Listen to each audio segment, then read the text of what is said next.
Halo, selamat pagi traders. Perkenalkan, saya Dana Marta, Teknical Analyst BRI DS. Pagi ini saya akan mengulas saham mentari update 27 April 2021.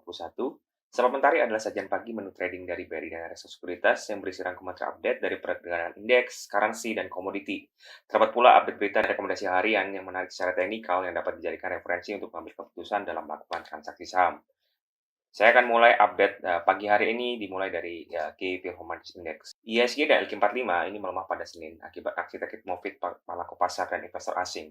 Investor asing masih tercatat net sell kemarin di beberapa bank besar seperti BBRI, Bank Mandiri, dan BPTN. Namun secara year to date mereka masih mencatatkan net buy.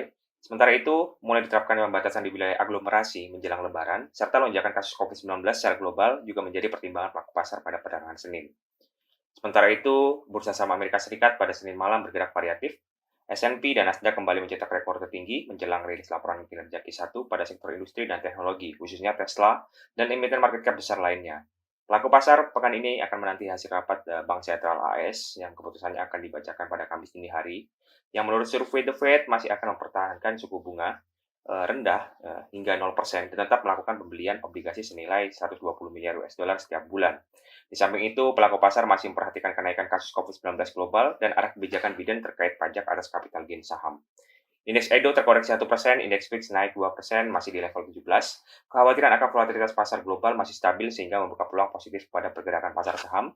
Indeks DXY kembali melemah dan dalam tren pelemahan. Hal ini berarti dolar masih dalam tren pelemahan terhadap 7 mata uang utama dunia, sehingga berpotensi positif ke pergerakan rupiah dan komoditas emas. Bursa saham ASEAN dan regional mayoritas menguat dan Hang Seng Shanghai ini bergerak melemah kemarin akibat adanya tagging profit dan kenaikan lonjakan kasus COVID-19 global masih menjadi kekhawatiran pelaku pasar di sana. Selanjutnya, update currency and bond yield. USD ADR melemah 0,24% pada Senin dan berhasil di bawah level 14.500 dan masih dalam tren penurunan seminggu terakhir. Hal ini bisa menjadi katalis positif bagi pergerakan pasar saham. Selanjutnya, yield treasury kita naik 0,5% dan US 10-year menguat 0,35%. Namun, keduanya masih dalam tren pelemahan sebulan terakhir. Hal ini harusnya menandakan gejolak pasar obligasi cukup stabil.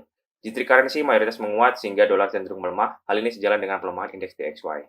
Selanjutnya, update hard and soft commodity. Komoditas metal pada hari Senin ini kembali mengalami technical rebound. Nikel memimpin kenaikan metal dengan kenaikan 1,80%. Hal ini akan menjadi katalis positif terhadap saham emiten metal seperti Antam, Timah, Inco, MDKA, Pesap, dan lain-lain. Sementara itu, CPO masih terkoreksi namun masih dalam tren penguatan seminggu terakhir. Oil WTI dan Brent kembali mengalami kenaikan tipis sehingga dapat menjadi katalis positif bagi pergerakan emiten oil juga pada hari ini. Selanjutnya update dari tim equity research kami.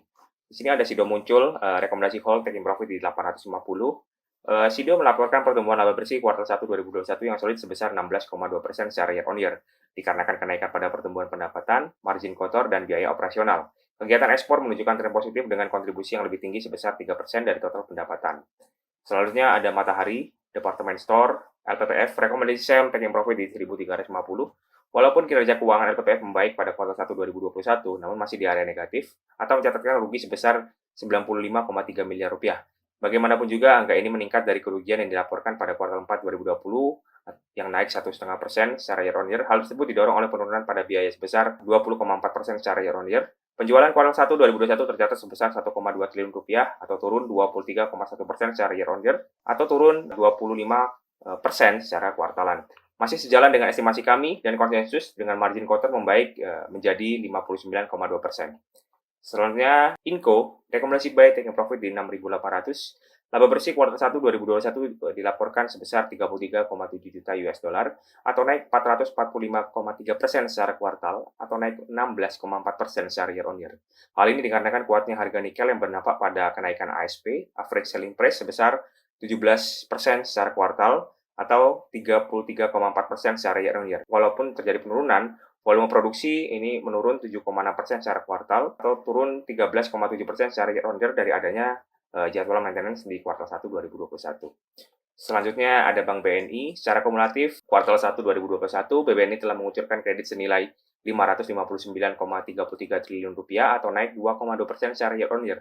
Pada kuartal 1 2021, NIM dibukukan baik di angka 4,9% dibandingkan kuartal 4 2020 sebesar 4,5%, dengan pertumbuhan kredit mencapai 2,2% secara year on year, dan DPK bertumbuh 8,1% secara year on year ke angka 639 triliun. Sementara itu, untuk fee-based income, dicatatkan sebesar 3,19 triliun rupiah yang didapatkan dari pertumbuhan recurring fee sebesar 9,4% secara year on year. Untuk detailnya nanti trader bisa download supplementary di official Telegram kami dan linknya ada di caption di bawah ini ya.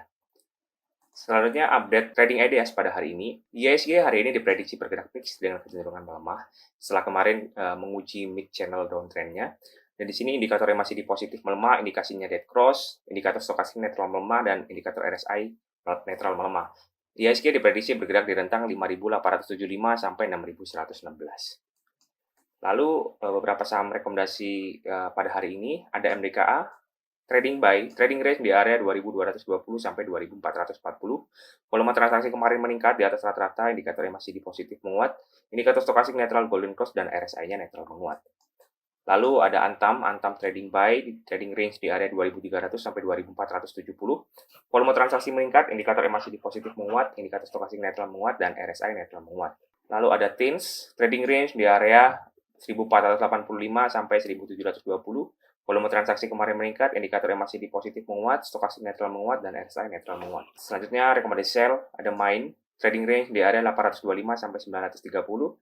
Kemarin volume transaksi menurun, indikator yang masih di negatif red cross, indikator stokastik netral melemah, dan indikator RSI melemah. Yang terakhir, fokus hari ini ada AALI, rekomendasi sell, trading range di area 9.175 sampai 9.475. Volume transaksi meningkat, indikator yang masih di negatif menguat, indikator stokastik netral dead cross, dan RSI oversold. Lalu, update stock pick pada hari ini, rekomendasi trend rate, ini memiliki rentang waktu hold position kurang lebih 30 hari. Jika ada tanda bintang, berarti itu rekomendasi baru. Di sini kita mempertahankan 4 saham, Indofood, Gudang Garam, Tower, dan CTRA, rekomendasi buy. Selanjutnya, rekomendasi swing trade, di sini ada 3 saham. Rekomendasi swing trade ini memiliki rentang waktu hold position dalam 3-10 hari. Dan kita baru saja menambahkan saham Pima, ini rekomendasi buy dengan target price 1.850 dan stop loss 1.500, dan pola yang terjadi adalah rebound from lower. Lalu, rekomendasi day trade, ada 15 saham dan 9 sahamnya rekomendasi buy dan sisanya rekomendasi sell. Di antaranya adalah MDKA, Antam, Inco, TINS, Adaro, ERA, hingga Pegas, dan MPMX. Demikian ulasan komentari pada pagi hari ini. Jangan lupa like, subscribe, dan komen ya traders agar informasi ini sampai ke seluruh investor pasar modal Indonesia. Terima kasih dan happy trading traders.